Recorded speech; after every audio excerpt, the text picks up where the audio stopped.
Well, good day, everybody. Good day. Um, I hope you and your family are doing well. I wanted to do a very personal video today and to let you in on some of the insights and experiences that I had um, with having contracted COVID and having made my journey through that.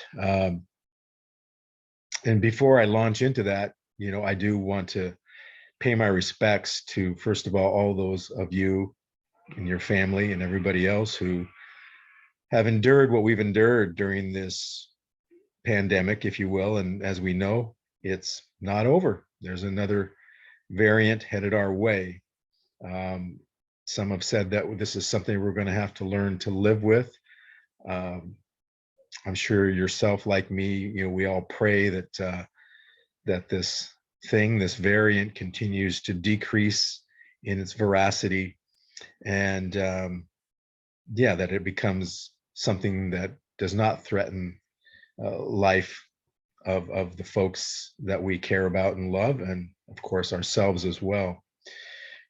So as I speak today, I want to honor all of you who have gone through what you've gone through. I want to especially, I suppose, acknowledge those who have contracted COVID, and of course those who have had serious consequences like hospitalization, and even if somebody has passed away. This has been a devastating experience for many people, and like those of us, I'll say that maybe experiencing more of a long-term COVID experience, um, that's a reality. Also, the mental health aspects of it, um, are also something that people are dealing with, whether you had COVID or not. Um, and the ripple effects from that are still with us and will be for years to come. So again, my video today is not about trying to explain anybody else's journey. It's not about trying to diminish or really alleviate the grief that some people have had to experience. It's just something that I feel compelled to share because I've spent most of my life, a good over 33 years, as a professional counselor with an expertise in transpersonal psychology, meaning the study of really basically wisdom teachings, to include mythology, Jungian psychology, what we call depth psychology, all sorts of spiritual traditions, because my great passion and desire has been to really try to help people alleviate needless suffering. And I say needless because in my lifetime, my 60 plus years on this planet and my 30 plus years as a counselor, I am of the belief that there is a significant role that trauma plays in our lives. And I know there's many people who think that trauma should not exist. And when I speak of trauma, I mean everything from our disappointments and heartbreaks, what some people simply would call our needs not getting met, to, again, loss of life, serious abuse, things like this. There's a lot to say about it, but there's really nothing that hasn't already been spoken to in the wisdom teachings. And so I hope you'll take the time to educate yourself and pursue that knowledge that the wisdom teachings offer, and that many of the videos that I have produced unpackage. That being said as well, you see that I'm wearing my United States Marine Corps hat today, and this is in honor of my father and my son, both who were in the military. My son is currently active. He spent 6 years in the Marine Corps and has transferred to the Army to pursue becoming a Green Beret. He is currently in the 101st Airborne. And so I want to honor all military families, especially parents. I guess you could say I have a bias for parents because Parents are the ones who pour their entire lives into creating these heroes that are there to protect us. And military parents really receive nothing, uh, if you will, for that effort. No special acknowledgement other than if your beautiful son or daughter would be to pass on, you get a folded flag. So that's a little bit of my soapbox. And I think that our government is just not doing justice and honor to military families of origin. So I want to do that. I want to honor all military families and military personnel, and thank my son and my dad for being willing to put their lives on the line to guarantee our freedoms, and our way of life. Okay, so let me jump into this, and if you're still with me, thank you. I've been giving this a lot of thought. I did contract COVID in 2021 in August. My wife had it, and she was one of the lucky ones who didn't really experience severe consequences. And in about a week, she got through it, although she lost her taste and smell for quite some time, but got through it. I was not so fortunate. I contracted it, and yeah, it really hammered me hard.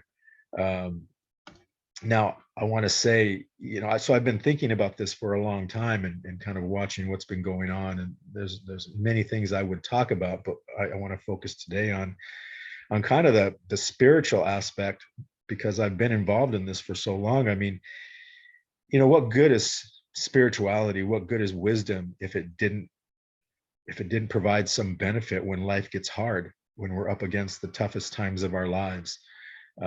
And so I've been thinking about this for a while, and I, through my Facebook groups that I belong to and things, I'm a part of this wisdom group, and they always pose questions. One of the questions today that I saw was, is faith necessary for knowledge?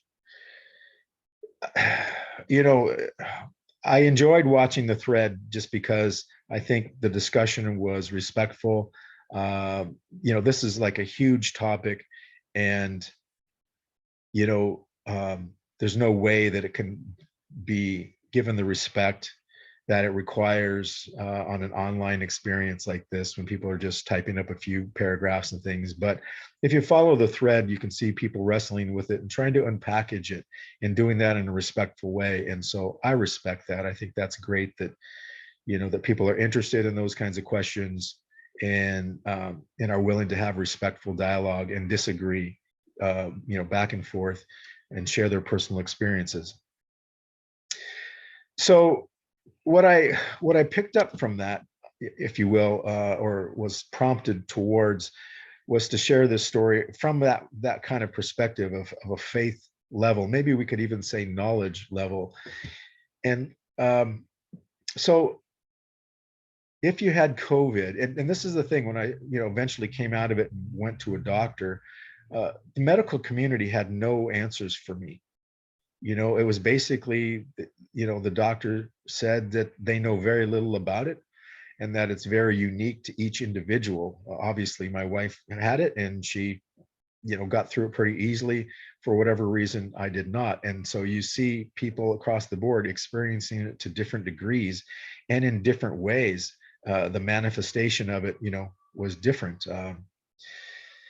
So it was entering into a real, as most of us had, a really unknown territory. The government didn't know a lot about it, obviously, and and tried to forward, if you will, a best response through the vaccines and things of this nature. But as we know today, and we're happy that the vaccines appeared to kind of thwart serious illness and hospitalization, but yet it didn't stop people from contracting and spreading the virus. And even that was even true when wearing the masks. We know that now. This is a well-known, I guess you could say, piece of science that's no longer up for debate.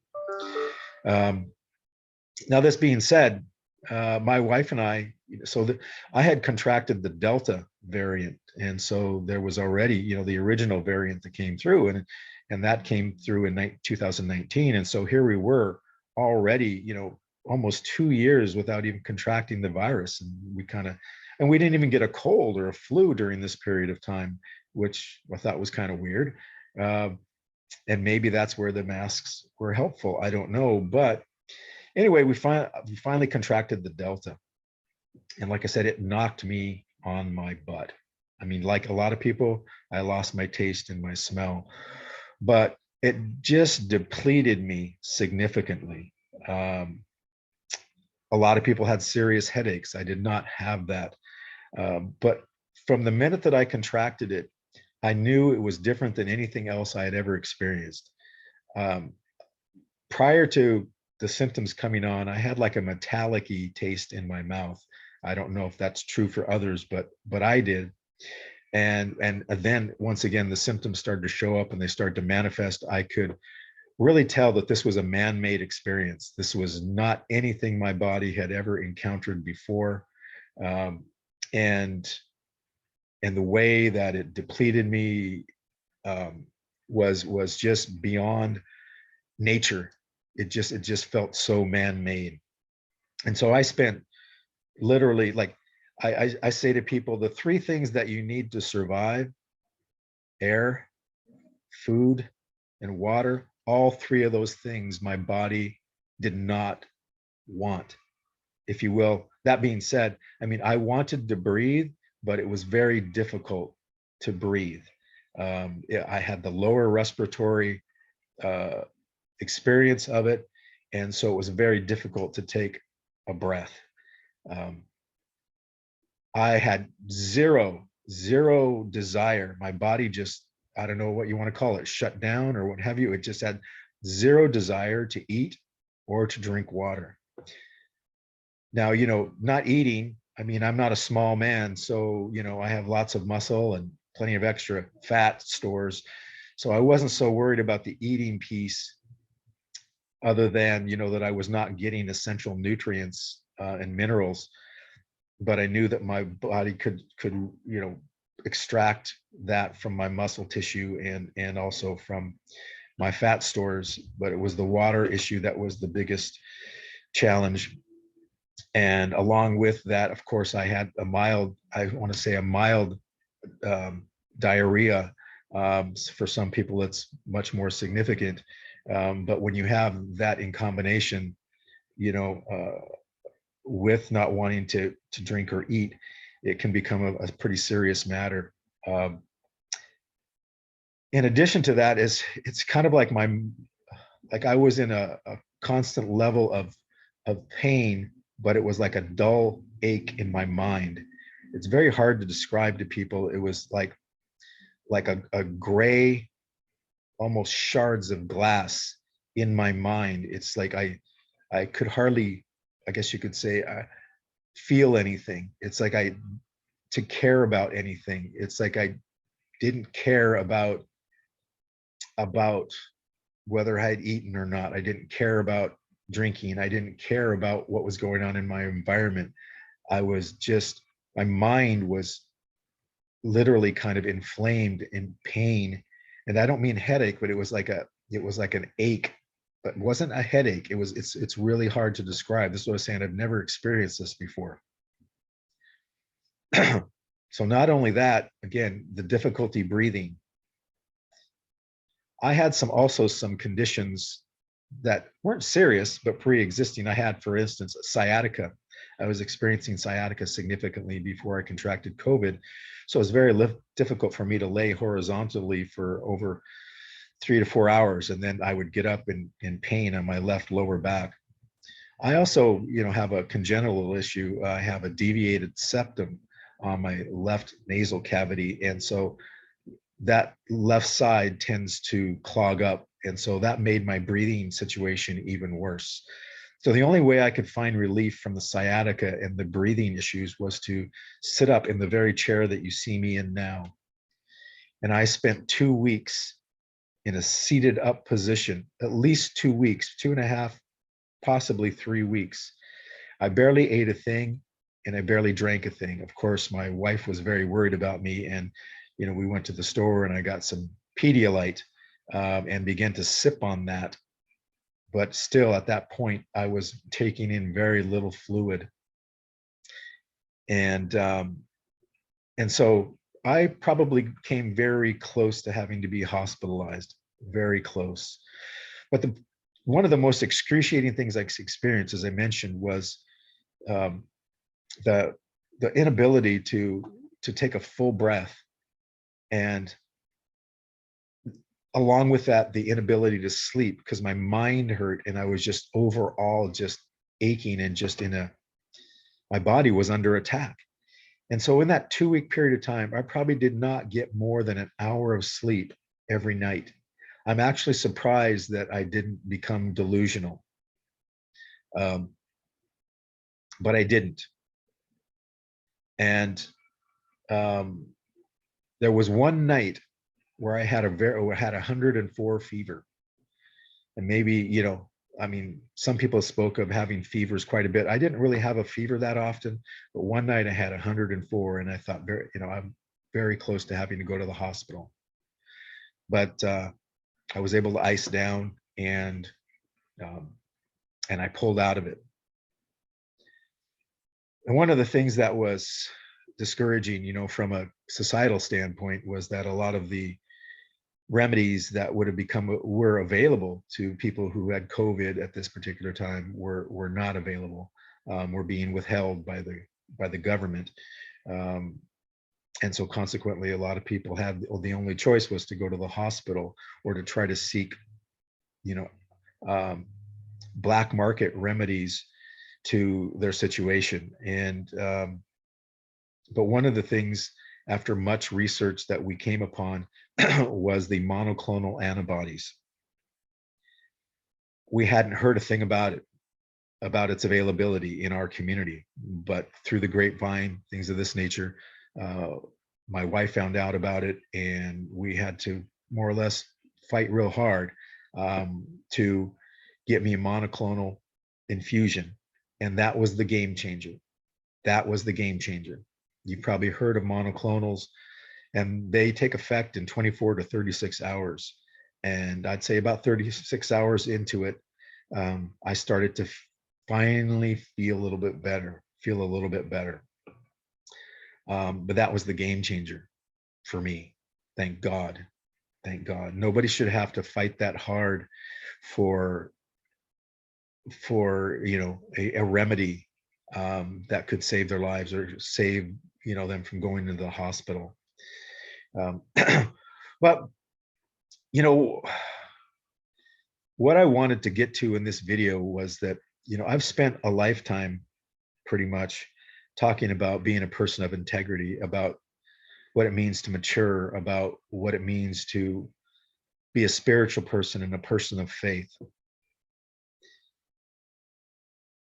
We talk a lot in counseling. As I said, I've been a personal counselor for 33 years, and trying to help people change, and have certainly experienced a change of heart. And one of the things that seems to be part of the human journey is that we don't change until things get tough. Excuse me. Until people kind of get sick and tired of being sick and tired, is the old phrase that you would hear oftentimes. And when people are trying to get free from addiction, people just get sick and tired of being sick and tired. What does that kind of mean? Well, there's a lot of different ways to describe it, but it means to some degree that we need to come to an end of ourselves. We need to come to an end of what we think we know. We need to come to an end of trying to save ourselves. And oftentimes that journey involves a tremendous amount of exhaustion and depletion and exhaustion of what we might call our ego. The narcissistic part of our ego, that immature part of our ego, wants to maintain control and wants to remain top dog, if you will, wants to remain special. And instead of reaching out, instead of reuniting with something bigger than itself, it tends to be more like a dog chasing its tail.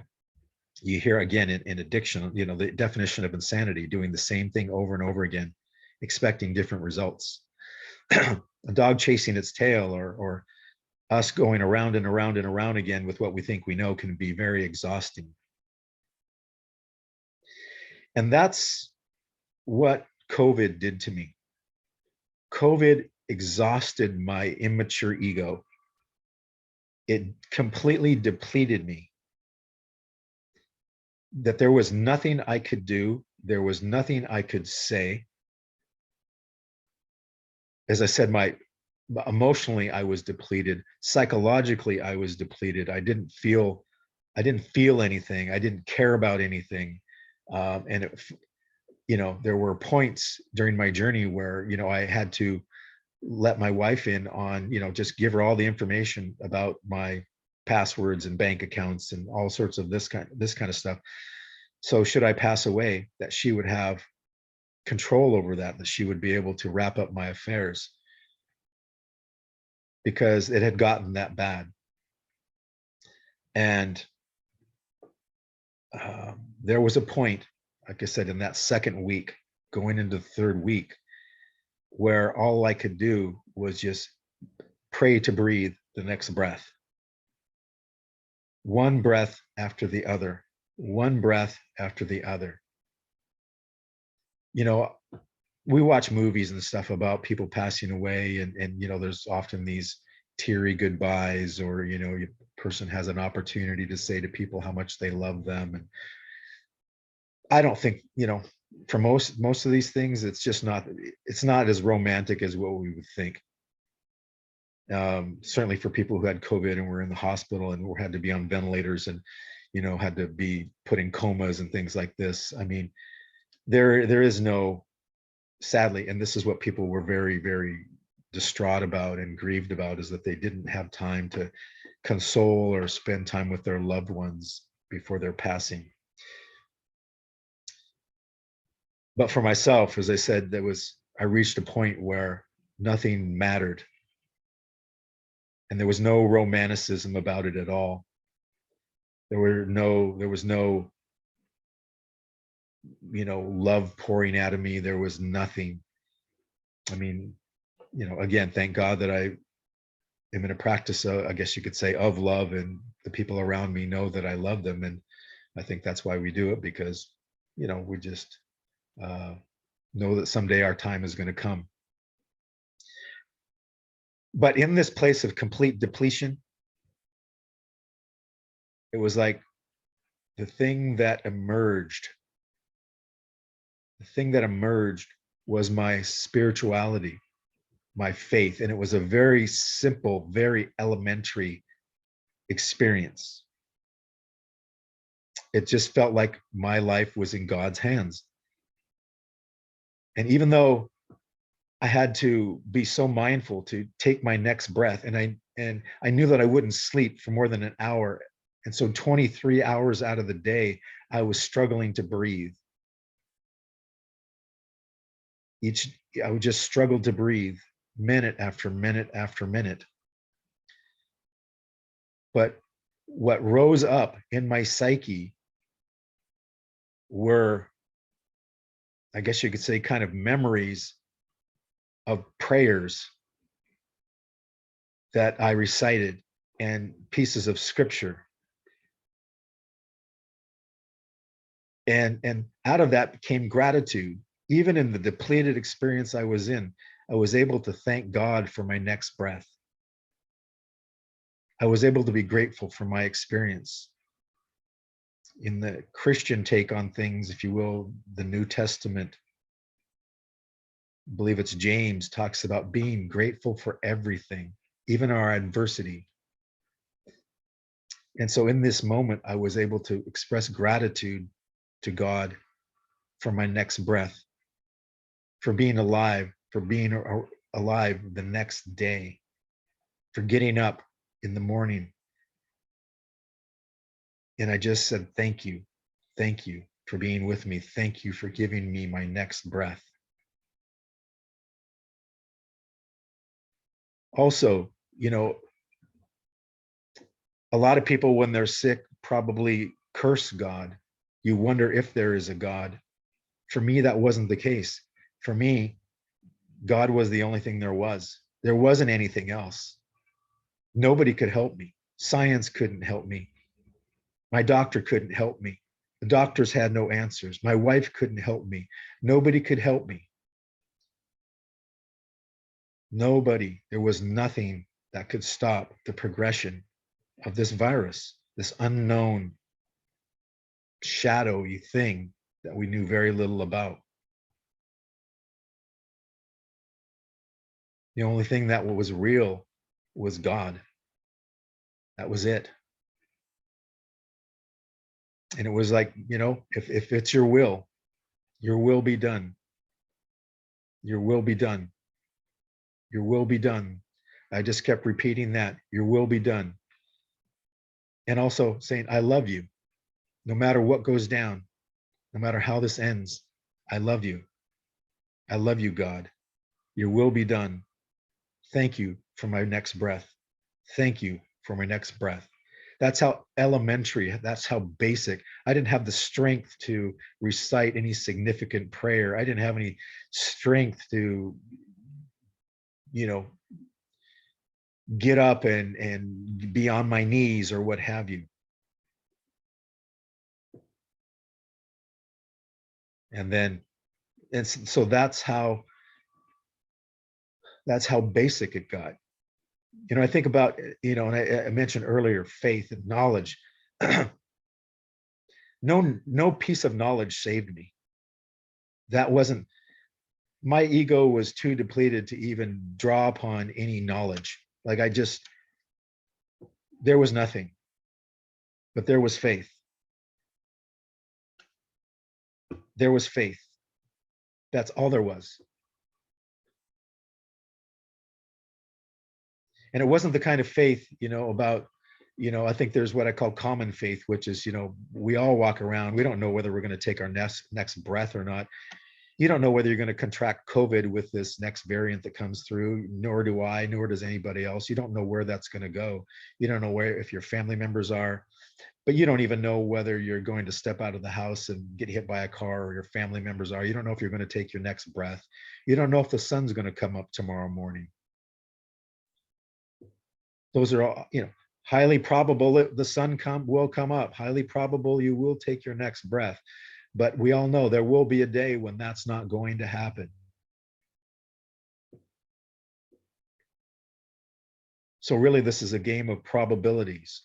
There's no certainties, at this level that we're in right now. But there's faith. And so knowledge. I know that could be unpackaged, in terms of what is knowledge. But that's the great thing about faith. It's that it's available to everybody. Faith doesn't require knowledge. Faith doesn't require knowledge.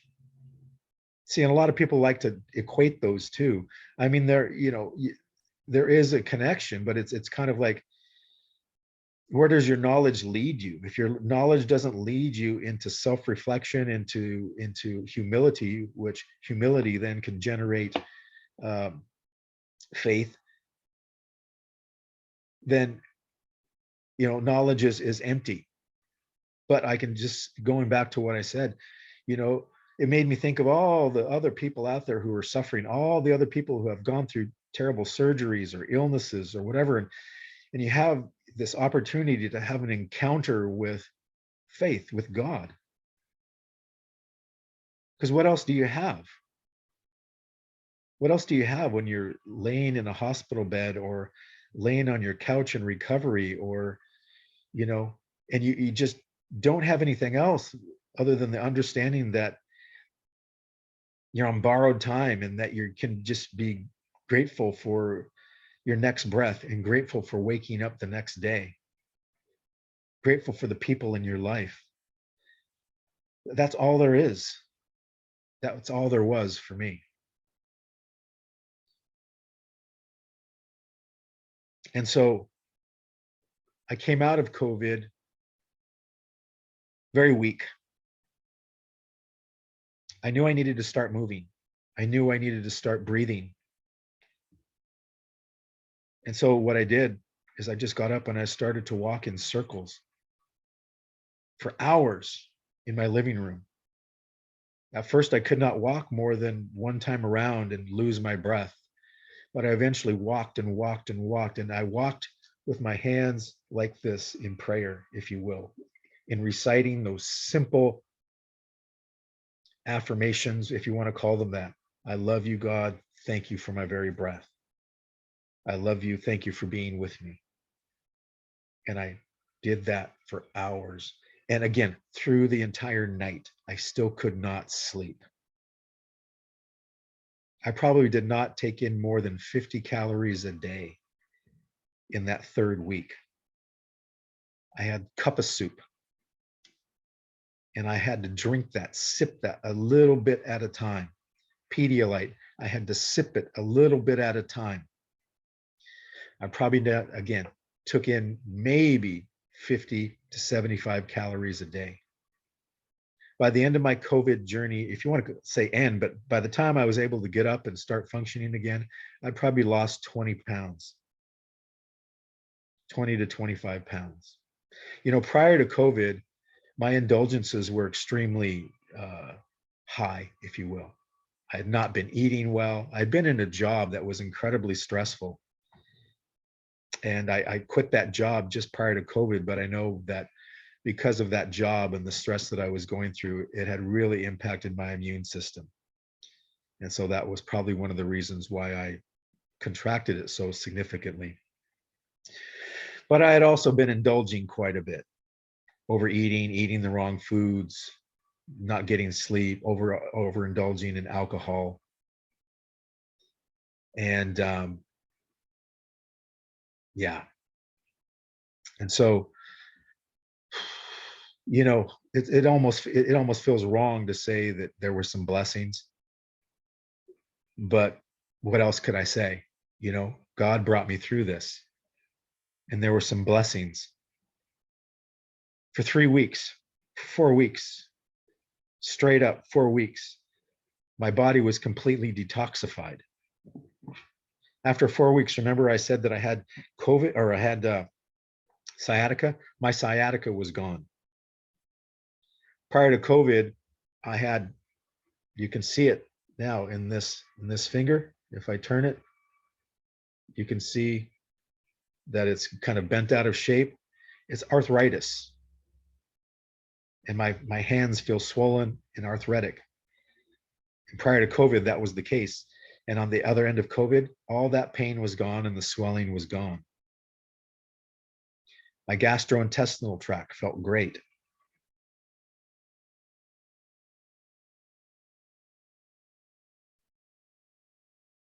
So I got to see live, if you will, and got a full-blown experience of the connection between body and the things that we take into our body, and the impact of those things that we take into our body, and the inflammation that it can create, or the problems that it can create, especially things like alcohol. And coming out of COVID, I had zero interest in returning to that lifestyle. I had zero interest in returning to those indulgences. Zero. I had zero interest in overeating, zero interest in eating carbs and cheese and sugars. I had zero interest in drinking coffee. I had zero interest in drinking alcohol. And that stayed with me for 4 months. 4 complete months. It's like my body had gone through a cleanse, that it had gone through a ejection of toxins and just the nasty things that were in my body. And my mind went through a cleansing. I mean, I had been wanting to put an end to those indulgences and wrestling with those indulgences for a long time. And like many of us know, to make a lifestyle change, like, changing our diet, or not drinking alcohol, or whatever it is, it can take years to get a handle on that. Well, what can I say? It was like I was in a 3-week detox. You know, I wouldn't have chosen it that way, but it came my way, and I became a better person for it. It gave me a glimpse of who I really am, of who I really could be on the other side of all these indulgences. I mean, I'm sure you've asked yourself, like, how much better of a person could I be if I quit smoking, if I quit drinking, if I didn't eat so much, if I, appreciated life more, whatever it is, like, I would be so much happier without those things. And yet we get into these psychological and physical habits that are hard to break. You put in a full day's work or whatever, and you care for kids or what have you, and you want your smoke, and you want your glass of wine, every night, to yourself. Maybe you don't eat well or what have you, and at night you just overeat, or overeat at other times. I mean, these are hard habits to break. But I wouldn't wish the COVID experience on anybody, but in my spiritual teachings, they say to be grateful for everything. And I'm grateful that the curtain was pulled back, and that I got a glimpse of what I might call a better self, maybe even my best self. I got a glimpse of what God always wanted me to be: healthier, happier, more confident, more grateful, more peaceful. I think God always wants that for us, and we just get in the way. Our own plans and our own indulgences and our own feelings of entitlement.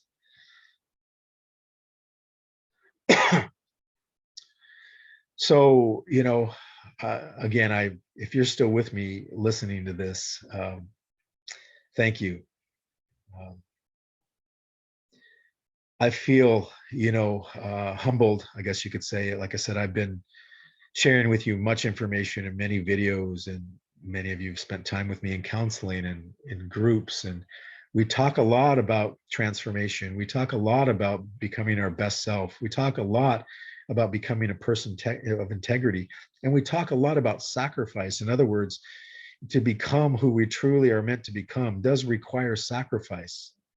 It does require a giving up of those things that aren't a best reflection of who we truly are authentically, which primarily is our indulgences.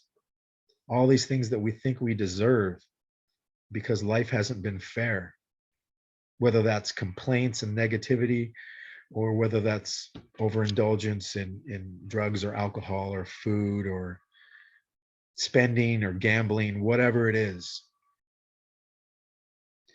And so, I take solace in a couple of things, I guess. I know that, we've all, if you've spent time with me and maybe on a healing path, a path of integrity, we're knocking on the right door, but we're also walking on a door that is incredibly heavy and incredibly big, a door that everybody has been knocking on since the beginning of time, which is this pursuit of holiness, if you will, of purity, of being the best you can possibly be. And it's so easy to talk about, but it is so demanding. And like I said, I mean, what good is maturity? What good is spiritual discipline if it doesn't throw you a lifeline, if it doesn't mean something for you during the worst of times? And this is what we need to be teaching our kids so much, is to be able to look at life, because life is full of disappointments, if you want to call it trauma. There is no getting rid of it, but there are ways for it to be used for good. In the Christian theology, they talk about that even though we are all, you know, imperfect beings and make all sorts of unhealthy choices, God can use that for good. God doesn't want bad for us. Um, God, uses our challenges and our traumas and things to make us better people. There's only goodness there for us. That's the plan. Like any parent would want the best for their child. And yet, you can't rescue your child from everything. You have to let them make free will choices, even though those choices are not going to end good sometimes. But then when your child comes to you and says, hey, this didn't go well, I'm hurting, whatever it is, I lost this money, or whatever it is, a good parent will use that opportunity. We call it a teachable moment. It's a moment to be there for your son or daughter in a way that draws you closer together, but also helps them heal and also helps them come to terms with the choices that they made so they can experience their own transformation of mind and of heart and make better choices. That's life. We make choices. We all get dealt a hand of cards, and I hope we're all interested in playing that hand of cards in the best way that we possibly can. And that we can do that by joining forces with our wisdom teachings. That's the only way it can be done, because knowledge isn't enough. We have to have faith. So, thank you for listening. Thank you for listening. I pray the best for you, that you remain healthy, that you experience care, and as you go through your journey of transformation, knowing that it requires sacrifice, knowing that there are challenges, knowing that there are traumas that we'll all experience. And I pray that you get through those with care and with comfort, and that you treat, yourself and other people around you with care and comfort. We're all in this boat together. So again, take care. I'll keep posting. See you later.